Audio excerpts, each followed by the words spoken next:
Theresa May a commencé à diriger le bateau du Brexit, ayant mis le pays sur la voie vers la sortie de l'Union européenne d'ici 2019.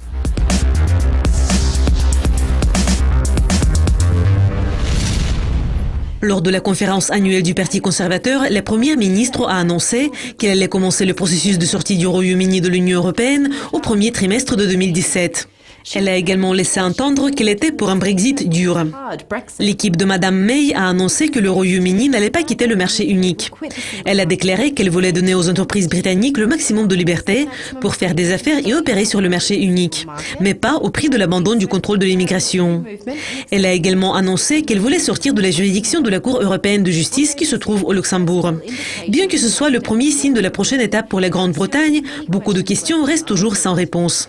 Le directeur général de la Confederation of British Industry, Caroline Fairbairn, a déclaré dans un communiqué que la première ministre a éliminé une grande question, celle de la date. Mais elle a rendu urgent le besoin de répondre aux autres questions.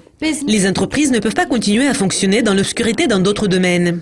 Le désir du gouvernement de cacher son jeu lors des négociations doit être tempéré par des indications claires sur la façon dont nous allons faire des affaires avec le plus important partenaire du Royaume-Uni et sur la façon dont les entreprises pourraient employer les gens nécessaires pour stimuler la croissance.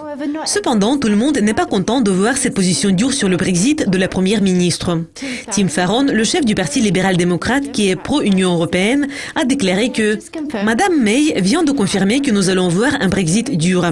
Une telle décision signifie une catastrophe pour les emplois, les entreprises et l'économie britannique. » La livre sterling a déjà réagi à la possibilité d'un Brexit dur, ayant chuté après les commentaires de Madame May de 0,5% par rapport au dollar au début de la journée de trading lundi en Asie. La devise a enregistré la 5e baisse trimestrielle consécutive. Cela conclut la revue de presse d'aujourd'hui. Mais restez à l'écoute de Lucascopy TV pour découvrir plus de nouvelles. Au revoir.